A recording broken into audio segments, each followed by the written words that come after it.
విద్యార్థి లోకానికి మీ స్టడీ నమస్కారం friends.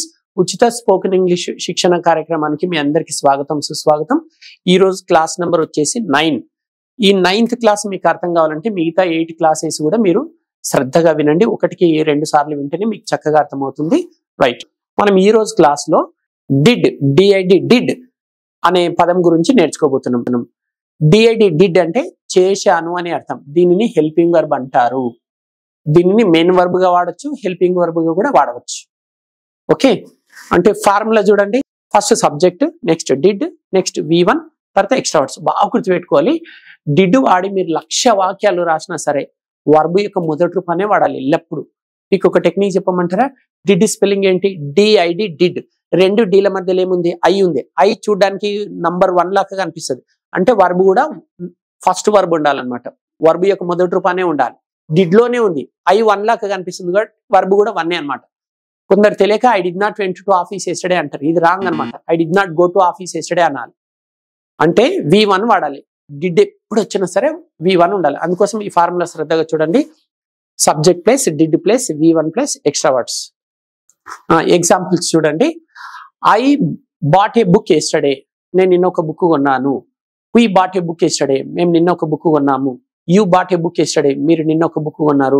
They bought a book yesterday. వారు నిన్న ఒక బుక్ కొన్నారు. He bought a book yesterday. అతడు నిన్న ఒక బుక్ కొన్నాడు. She bought a book yesterday. ఆమె నిన్న ఒక బుక్ కొన్నది. ఇలా ఏ సబ్జెక్ట్ అయినా వాడచ్చు. సబ్జెక్ట్ వెంటనే డిడ్ తర్వాత V1 వాడాలి. రైట్, సో డిడ్ ఎప్పుడు వాడాలో మీకు ఒక ఐడియా వచ్చేసింది. ఇప్పుడు మనం ఏం చేయబోతున్నాం అంటే ఈ 3 అక్షరాల పదాన్ని 28 వాక్యాలుగా ఎలా తయారు చేయాలో నేర్చుకోబోతున్నాం. మీరు గత 8 వీడియోస్ నుంచి చూస్తూనే ఉన్నారు కదా. టోటల్ ఈ సిరీస్ మొత్తం ఒక ఫార్ములా ద్వారా కొనసాగుతుంది. ఏ ఫార్ములా? ABCDE అనే ఫార్ములా. ABCDE అంటే anybody can dance in English. అంటే ఒక 3 అక్షరాల పదాన్ని 28 వాక్యాలుగా ఎలా తయారు చేయాలంటే ఇది ఒక టెక్నికే కదా. అందుకోసం ABCDE అనే ఫార్ములా తోటి మనం నేర్చుకుంటున్నాం అనమాట. సో ఈ డిడ్ అనే పదాన్ని టోటల్ ఎన్ని పార్ట్స్ గా విభజించవచ్చు అంటే 5 parts. Part A, part B, part C, part D, part E. అంటే 5 పార్ట్స్ లో మనం ఏం నేర్చుకోబోతున్నామో మీరు చూడండి. ఇప్పుడు ముందుగా పార్ట్ ఏలోకి ఎంటర్ అయ్యాం. పార్ట్ ఏలో మనం టైప్స్ ఆఫ్ సెంటెన్సెస్ నేర్చుకుంటున్నాం. అంటే డిడ్ వాడి పాజిటివ్ వాక్యాలు ఎలా రాయాలి, నెగిటివ్ వాక్యాలు ఎలా రాయాలి, ఇంట్రాగేటివ్ వాక్యాలు ఎలా రాయాలి, నెగిటివ్ ఇంట్రాగేటివ్ వాక్యాలు ఎలా రాయాలో నేర్చుకుందాం. Right, first positive sentences. You did buy a book yesterday. అంటే మీరు నిన్న ఒక బుక్ కొన్నారు. ఇలా చెప్పొచ్చు. డిడ్ లేకుండా కూడా you bought a book yesterday అని కూడా చెప్పొచ్చు. అంటే పాజిటివ్ ని 2 రకాలుగా చెప్పొచ్చు. You did buy a book yesterday అనొచ్చు, లేకపోతే డైరెక్ట్ గా you bought a book yesterday అని కూడా అనొచ్చు. 2 కరెక్టే. 2 రకాలుగా వాడచ్చు. నెక్స్ట్ ఇప్పుడు నెగిటివ్ అనమాట. పాజిటివ్ ఏముంది? You did buy a book yesterday ఉంది కదా. దీన్ని నెగిటివ్ లోకి రాయాలంటే పాజిటివ్ సెంటెన్స్ ని యాజ్ ఇట్ ఈస్ గా రాసి డిడ్ అనే హెల్పింగ్ వర్బ్ ఉంది కదా. డిడ్ ఏమంటారు? హెల్పింగ్ వర్బ్ అంటారు. అక్కడ నాట్ రాస్తే అది నెగిటివ్ అయిపోతుంది. You did not buy a book yesterday అంటే మీరు నిన్న ఒక బుక్ కొనలేదు.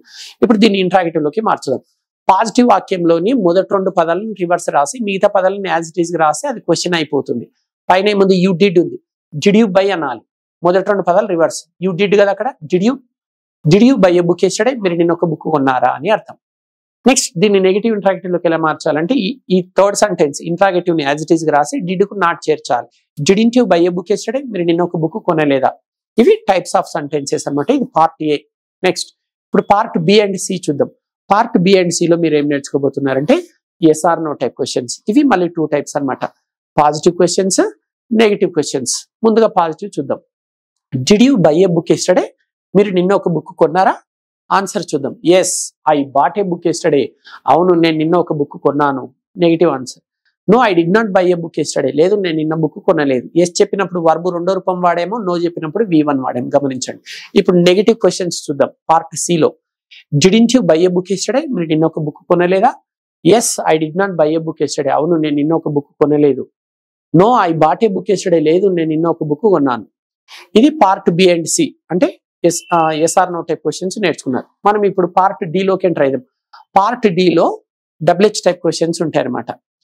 ముందుగా ఈ టేబుల్ చూడండి. ఇదిగో ఇక్కడ 9 WH వర్డ్స్ ఉన్నాయి కదా. డన్. అంటే ఇప్పుడు 9 WH వర్డ్స్ ఉన్నాయి కదా. ఒక్కొక్క WH వర్డ్ పైన డిడ్ వాడి ప్రశ్నలు ఎలా అడగాలి, జవాబులు ఎలా చెప్పాలో నేర్చుకుందాం. రైట్, ముందుగా వాట్ చూద్దాం. What did you buy yesterday. మీరు నిన్న ఏం కొన్నారు. I bought a book yesterday. నేను నిన్న ఒక బుక్ కొన్నాను. వాట్ అయిపోయి. Next where. Where did you buy a book yesterday, మీరు నిన్న ఒక బుక్ ఎక్కడ కొన్నారు? I bought a book at Ameerpet yesterday, నేను నిన్న అమీర్పేట్లో ఒక బుక్ కొన్నాను. నెక్స్ట్ వెన్ పైన, when did you buy a book yesterday, మీరు నిన్న బుక్ ఎప్పుడు కొన్నారు? I bought a book yesterday in the evening, నేను నిన్న సాయంత్రము ఒక బుక్ కొన్నాను. Next why did you buy a book yesterday, మీరు నిన్న బుక్ ఎందుకు కొన్నారు?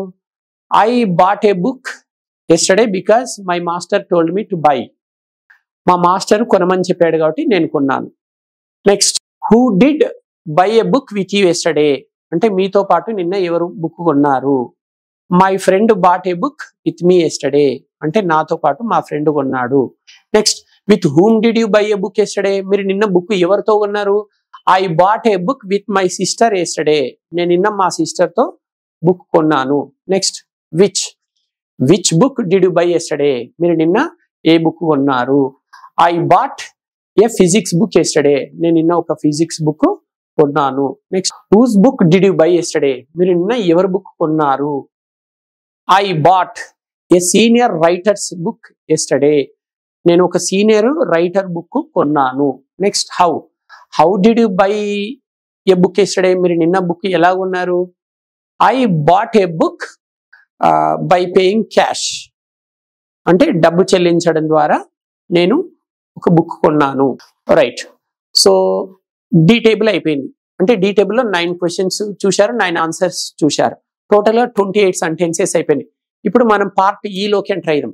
పార్ట్ ఈలో ఏముంటుందంటే పార్ట్ ABCDE, అంటే పార్ట్ ఏ నుంచి డి వరకు మీరు ఏమేమి నేర్చుకున్నారు అంటే డిడ్ ఉపయోగించి 28 వాక్యాలు నేర్చుకున్నారు కదా. ఇప్పుడు డిడ్ పైన మీకు 10 ప్రశ్నలు ఉంటాయి అన్నమాట తెలుగులో.